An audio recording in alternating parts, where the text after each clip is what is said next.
if I can bring in Ahmed Hussain, who's representative of MPACUK UK, I guess first of all your interest in this particular story as a way of introduction, and also your views on what would this particular group gain from killing innocent people, I guess, at this stage.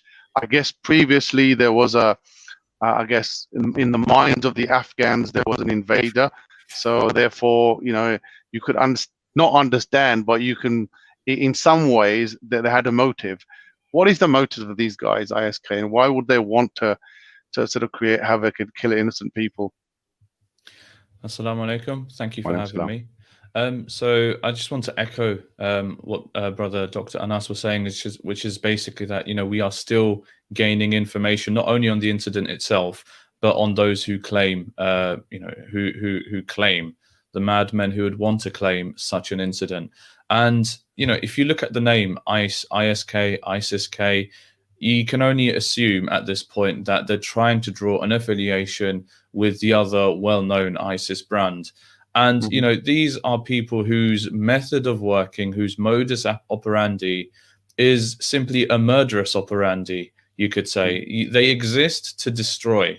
And the people they seek to destroy are those who wield no power, whether they are civilians on the streets of Europe or they are the vast majority of their victims, just normal, ordinary civilian Muslims. These are people, they're victims in this incident and other incidents like it, are people who have no power, who are in fact oppressed by those with power, and killing these people makes no statement other than adding to the discord, the discord and the chaos of a turbulent time. So if that is what the outcome is, and they are proud to claim such an outcome, you can only assume that that is what their intention was. This is a group who has been unknown by the majority of observers and analysts in the past 2 decades of the NATO-led occupation of Afghanistan, and now here they are, trying to cause mayhem at the doorway at the airport, where people are just trying to leave for safety as they see fit. So I don't want to going back to the point. Sorry. I mean, I think what you're saying is that creating havoc and destruction is their aim. But why would somebody do that? Why would there must be an objective that at any group wants to sort of pursue, I guess, and any acts they do in some ways point to that particular objective. And we saw over and over again, I guess, their affiliates in Syria, effectively destroying the country, right, in Syria, but doing the same in Afghanistan. What did they hope to achieve?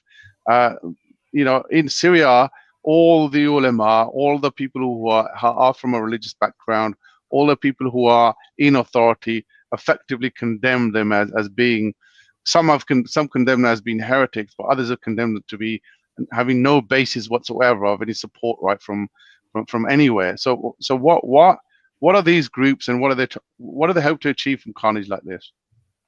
Well, we heard last year as the discourse around the occupation of Afghanistan finally turned towards an abandonment or an evacuation or a retreat from Afghanistan, we heard some noises from NATO, from Britain, from US, that although the forces would be retreating from Afghanistan, there would still be periphery forces around the borders, around the neighbors of Afghanistan that would be ready to attack, if and when they see fit. They would be keeping that capability. Now, so far we have seen forces and mercenary forces also leaving Afghanistan. However, have they left that back door in terms of logistics as well as an excuse open to themselves? Time will tell. But we can draw parallels with the previous failure that the US faced in its imperialism, which is of course Vietnam. And after Vietnam, of course, we saw a failure, a military failure from the US, but that did not mean that they dusted their hands off and left the Vietnamese to themselves. What we saw was, on a high level, On a, on an international level, we saw, economic and political sanctions and, making things difficult for the new Vietnamese government.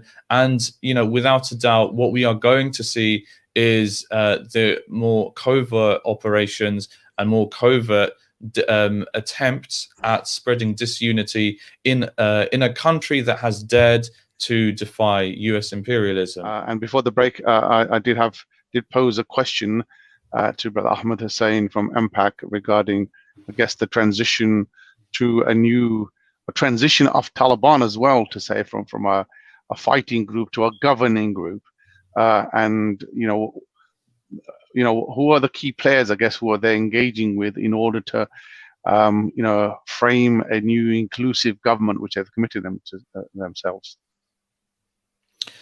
Well, the Taliban does have the advantage of acting as a shadow government for so many years, and so they've been able to bring in experienced governors, people who are experienced in governance and in representing the people and the needs of the people, and they've got that going for them as a positive. People on the ground have said that one of the things that really attracted people to the Taliban and kept their support base going was their stance on corruption.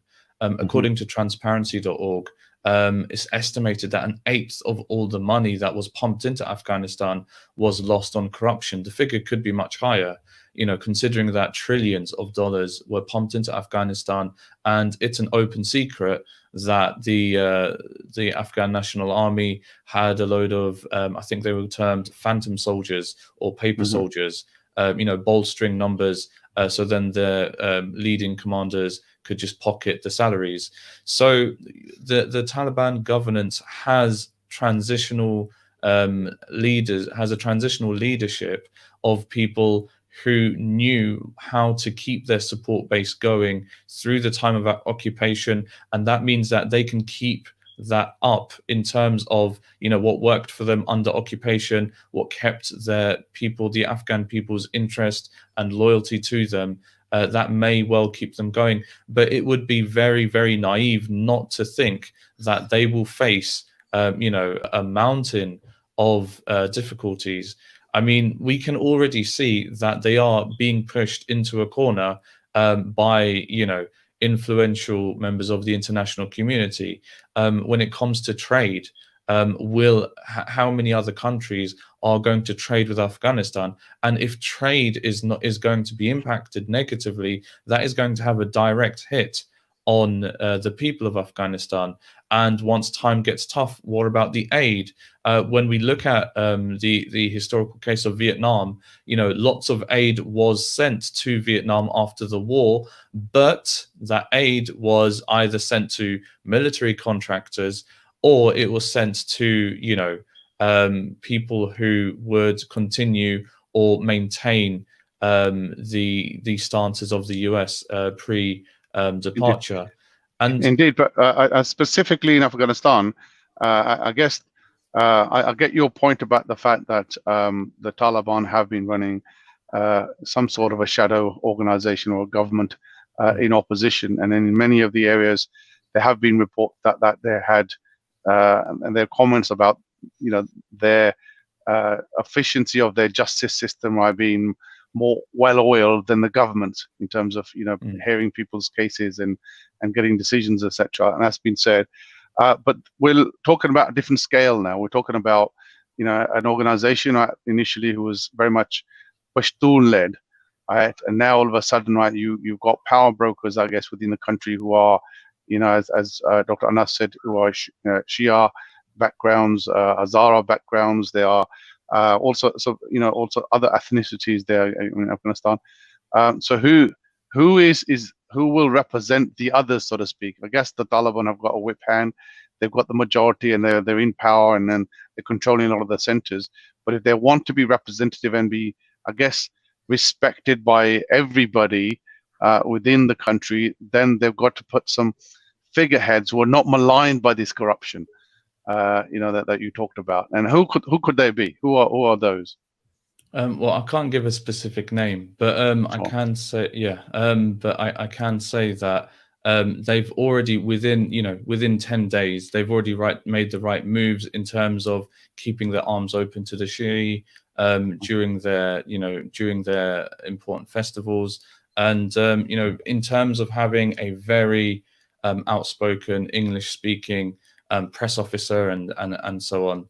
So they are making the right kind of moves, and that means that their strategic thinking is definitely going towards keeping their future government representative of the demands and the needs of their people, of the Afghan people. It's moving in the right direction. But I would say, Ahmad, why essentially, if we're saying the Americans are defeated, right, the Europeans, the NATO have been defeated in there, why would you expect the Europeans and the Americans to extend that hand of help and allow that £9 billion or whatever to be sent to Afghanistan? Well, money talks. So although we may talk about military failure, what we have to realize is that the Taliban has said that their country is open for business, for investment into the mineral resources, mining, and so on. So even though there's been a military failure and the consequential loss in military profits, like for example, 5 or 6 military hardware producers, including Boeing and Raytheon and Lockheed Martin, they made over nearly $170 billion from public contracts in 2020 alone.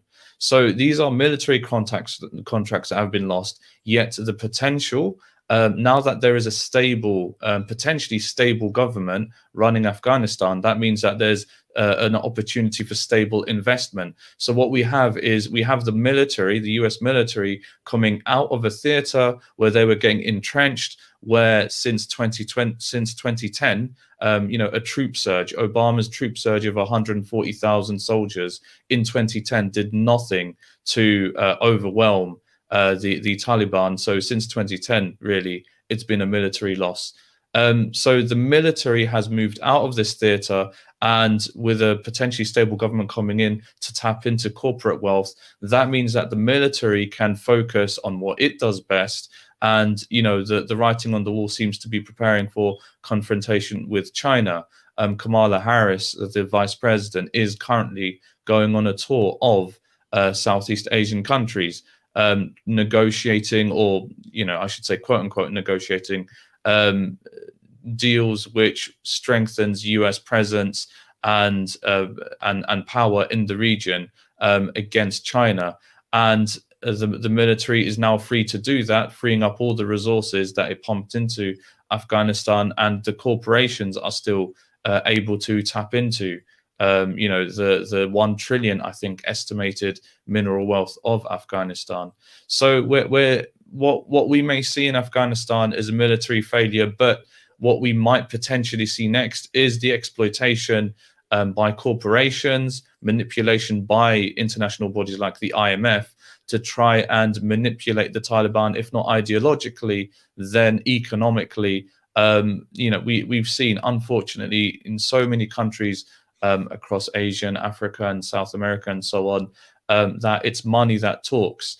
And if do you think that's a soft spot? Do you think that Taliban are militarily, they might have been hard and etc., but do you think that they are susceptible to manipulation using I guess the carrot stick approach, I guess, which has been mentioned in some of the newspapers, and using trade and money, right, I guess, as a leverage?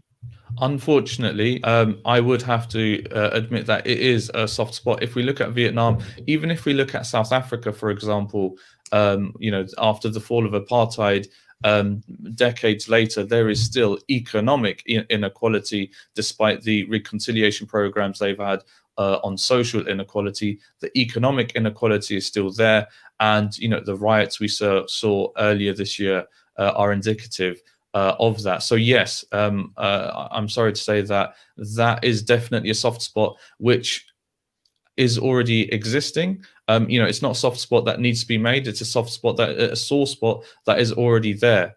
the plight of the Afghans after 2 decades of a brutal, inhumane occupation means that there are people who desperately need aid, and that aid, as we saw in countries like Iraq, that can be used to devastating effect in making the state of the people themselves, as Dr. Anas said, the people themselves, their state will be just made worse, and that sore spot will be turned into domestic, potentially, domestic discord. Jazakallah, thank you very much for your contribution. Ahmed Hussain, Jazakallah, thank you for your contribution. It's been a fantastic discussion. I really enjoyed it. And hopefully, inshallah, on another occasion, we'll meet again. Thank you. Assalamu alaikum.